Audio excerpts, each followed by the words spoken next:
진실로 하나님께서 여러분과 함께 하십니다. 한 명만 믿는 걸로.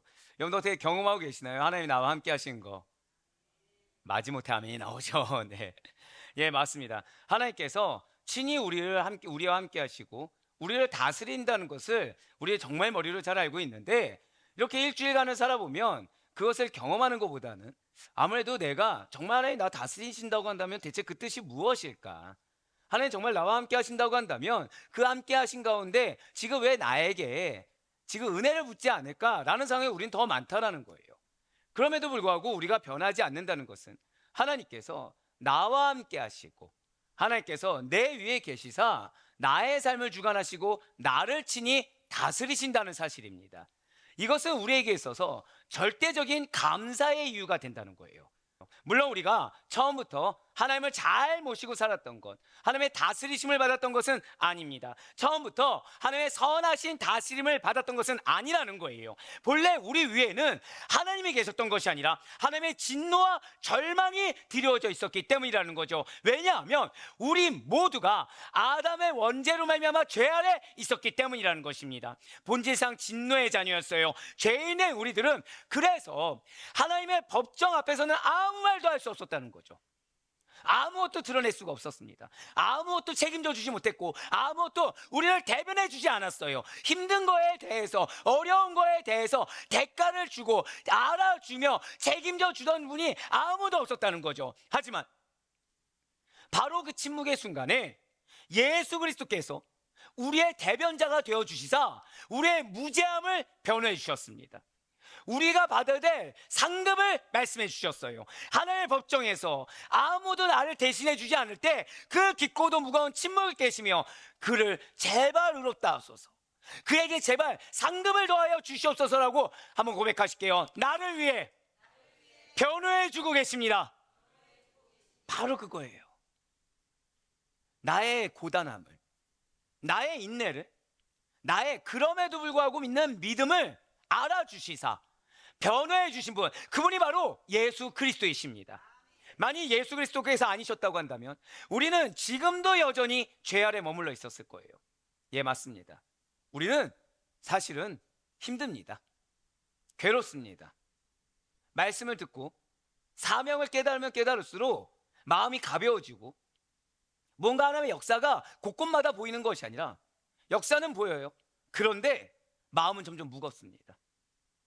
어깨도 점점 짓눌러 갑니다. 나도 모르는 사이에 언제까지란 말이 나오고 거기에 더해서 그 사명이 내 것이 아니기를 바라는 마음조차 있어요. 그 말씀이 내 것이 아니길 바라는 마음조차 생긴다는 것이죠. 왜요? 힘들거든요. 몰랐을 때는 모르겠지만 안 이상 모른 척도 못하겠습니다. 예, 맞습니다. 우리 앞서 말씀드렸던 것처럼 그 둘째 자녀처럼 분명히 남들은 감사해야 된다고 하지만 감사보다는 내가 처한 현실은 어렵고 괴롭습니다. 그래서 오늘 이 시간을 주님께서 허락해 주셨다는 거예요. 오늘 말씀 듣기 전에 한 번 더 고백하실게요. 하나님께서 알고 계시고 책임져 주고 계십니다. 그렇습니다. 우리의 그런 어려움을 아시고 우리의 그 마음을 아시고 그래서 이 시간을 허락해 주셨어요. 바로 로마서 16말 복음의 틀에 그 9번째 시간으로 저를 따라 고백하실게요. 모두가 침묵하는 하나님의 법정. 예, 모두가 침묵하는 하나님의 법정이라는 제목의 로마서 3장 9절부터 20절까지의 말씀을 통해 우리는 더 이상 죄 아래 있는 것이 아니라 은혜 아래에 있다. 우리는 더 이상 죄가 아니라 감사의 제목 아래에 있다는 것을 깨닫기를 원한다는 거예요. 더 이상 심판이 아니라 하나님의 손길 아래, 그 안전한 날개 아래 살아가고 있음을 깨닫기를 원하신다는 것이죠. 그래야 이 놀라운 진리를 온전히 믿고 하나님의 은혜가 여러분들의 전생에 미치는 자로 그의 손길 아래 순종으로 응답하기를 한번 고백하실까요? 은혜가 실제가 되기를 원하십니다. 그걸 원하시고 계시다는 거예요. 사랑하는 성도 여러분들, 혹시 이런 억울함을 경험하신 적이 있습니까? 내가 저지른 잘못이 아니에요. 내가 저지른 죄가 아닙니다. 그런데 괜스레 옆에 있다가 불똥이 튀어서 내가 혼이 나는 거예요. 자, 잘못 누가 저질렀습니까? 이런 거를 좀 말씀드리면 뭐하지만 왜 그런 거 있죠. 자녀가 잘못을 했어요. 남편이 엄청 혼을 낸 겁니다. 그래서 아내가 누구 편을 들어요? 예, 그냥 저희 가정이라 생각해 주세요. 그냥 예, 아내가 자녀 편을 들어준 겁니다. 불똥이 누구에게 튑니까? 갑자기? 다 똑같은 가정이었군요, 지금. 아내한테 튀는 거예요. 자, 그때 여러분들 마음이 어떻습니까? 남자분들 말고. 감사합니다. 예, 어려워져죠. 나는 잘못한 것이 없어요. 그래도 가정 분위기를 어떻게 하려고 하는 거예요? 화평의 가정, 화목의 가정으로 이끌고자, 나는 잘못한 것이 없는데 하필 그 자리에 있어가지고 혼나지 않아도 될 일을 당해야 되는 억울한 격이 있으십니까, 없으십니까? 네, 지금 유대인들이 그런 기분입니다. 물론 유대인들은 화평의 가정을 이루고자 한 건 아니죠. 유대인들은 지금 너무 억울한 거예요. 지금 유대인들은 지금 로마 교회에서 잘하고자 했습니까, 못하고자 했습니까? 잘하고자 했습니다. 지금 유대인들은 나름 열심을 다했어요. 그러면서 스스로 어떻게 여기죠? 나 그래도 나름 잘하고 있다, 나 의롭다 라고 여겼던 유대인들입니다. 그러다 보니까 지금 사도 바울 얘기가 너무 듣기 싫어요.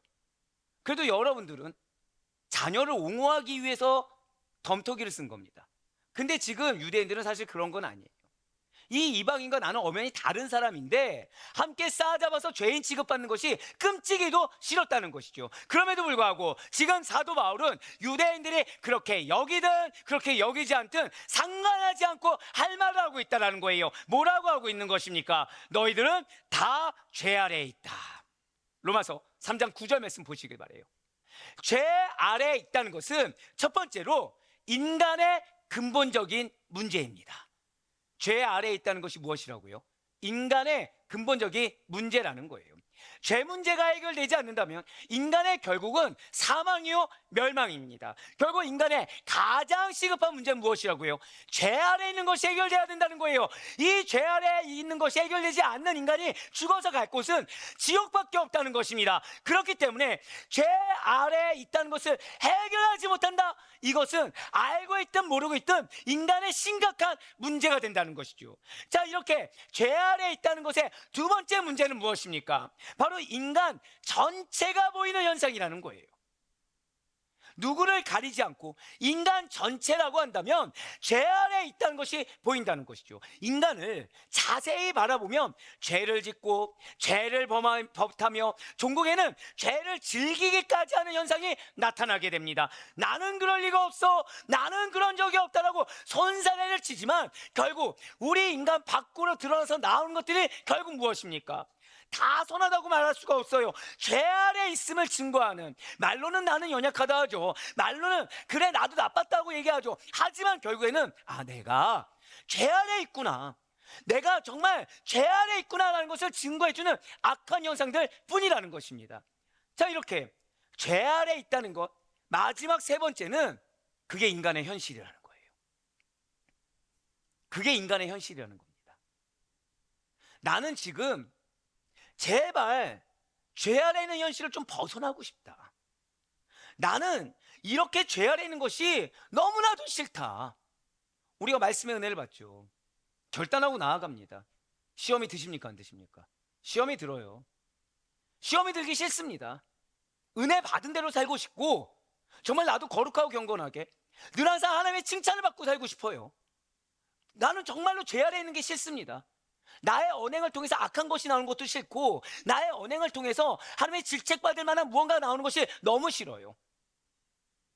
그렇게 발버둥 청해봐도 됩니까, 안 됩니까? 잘 안 된다는 거예요. 왜요? 죄는 하나의 독립적이고 인격적인 세력으로, 한번 고백하실까요? 죄는 하나의 독립적이고 인격적인 세력입니다. 이걸 기억하셔야 돼요. 죄는 독립적입니다. 죄는 인격적이에요. 여러분들의 연약함을 기가 막히게 합니다. 여러분들이 무너질 공간을 기가 막히게 알아요. 그래서 침투합니다. 무엇을 꺾기 위해? 우리 인간의 의지를 꺾기 위해. 그래서 죄의 노예로 살게 만든다는 거예요. 그래서 죄 아래 있고 싶지 않다, 나도 시험 들기 싫다, 나도 제대로 행동하고 싶지 않다라는 어떠한 우리들의 욕구와 뜻과는 별개로 우리들은 현실이 어때요? 죄 아래 놓여있는 현실 속에서 살아가게 된다는 것이죠. 그렇다면 이러한 죄, 사실은 믿는 우리들 뿐만 아니라 믿지 않는 자들조차도 선하게 살길 원합니까? 악하게 살길 원합니까? 범죄자들을 잡아보면 왜 죄를 지었냐라고 하면 대다수 90% 이상이 뭐라고 얘기하죠? 어쩔 수 없어서입니다. 예, 맞아요. 사실 우리 인간이 벗어나길 원하는 죄, 이 죄는 대체 무엇이란 말입니까? 단순하게 착하게 살지 않고 범법을 행하는 것을 죄라고 하는 것입니까? 아니라는 거예요. 성경이 말하고 있는 죄는 한번 고백하실까요? 하나님의 뜻과 반대되는 일체의 것들, 바로 그거예요. 하나님의 뜻과 반대되는, 하나님의 뜻을 반하는 일체의 모든 것이 죄라는 거예요. 하나님의 반대편에 무엇이 있습니까? 바로 죄가 있습니다. 진실로 죄 있는 자들은 하나님과 결코 어울릴 수가 없으며 그분과 하나 되기를 유언합니다.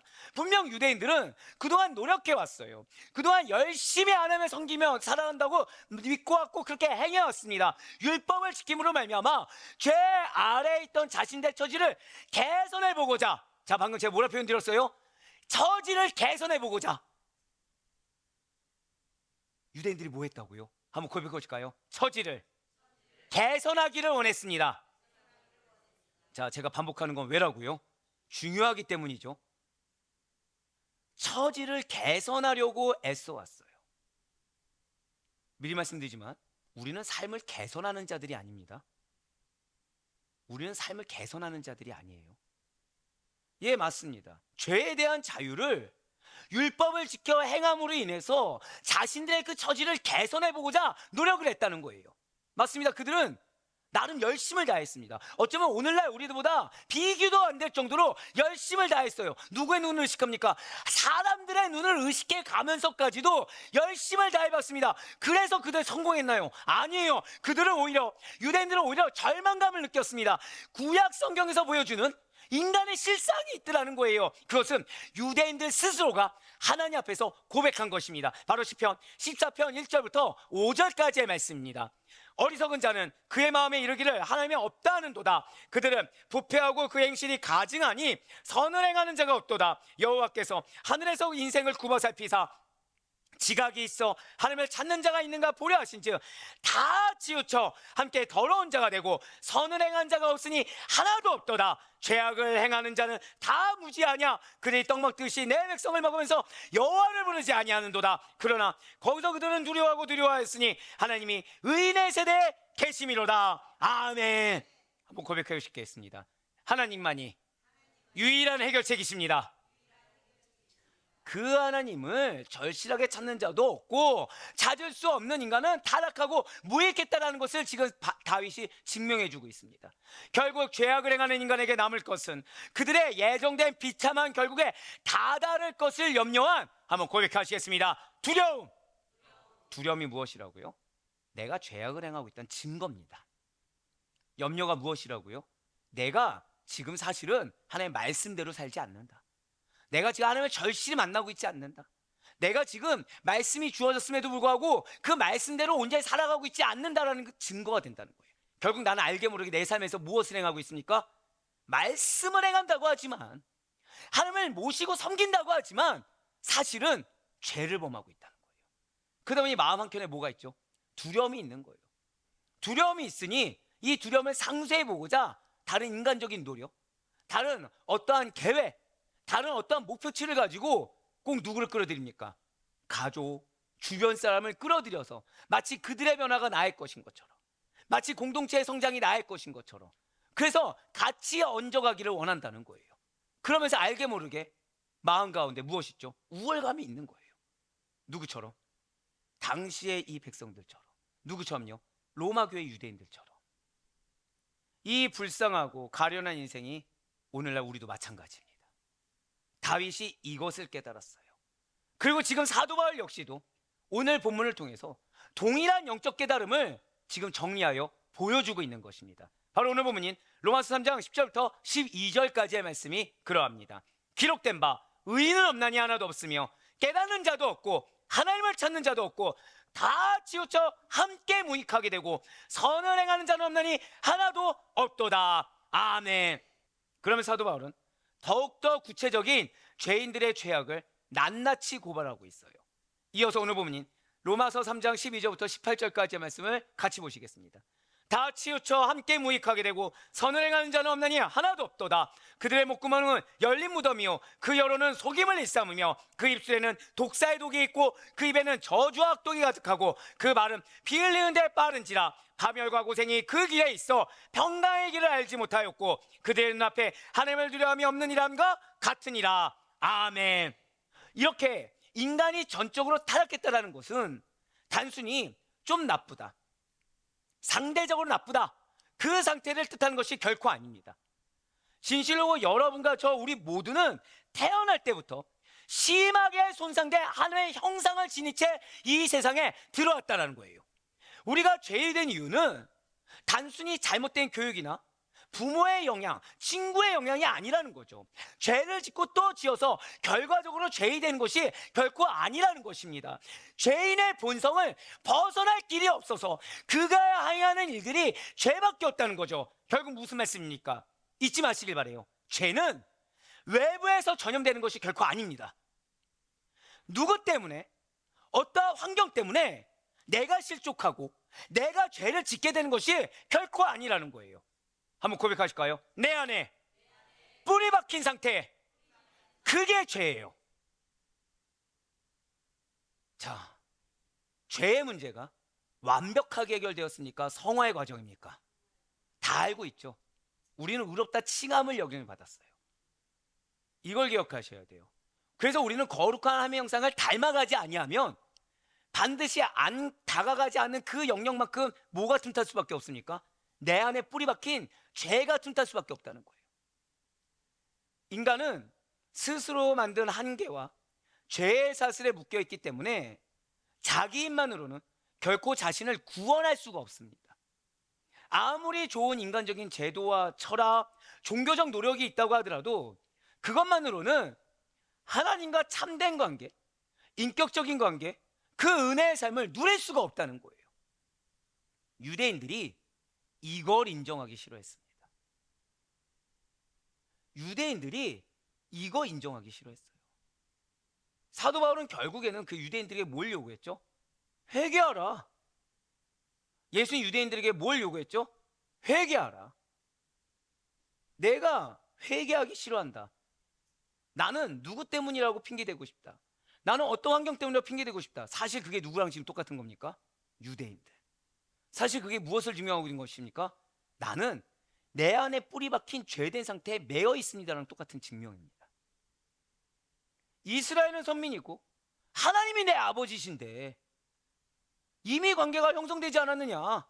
그러니 하나님이 나에게 특별할 것이 이 말씀, 이 율법만 잘 지키면 구원받는다라고 주장을 했다는 거예요.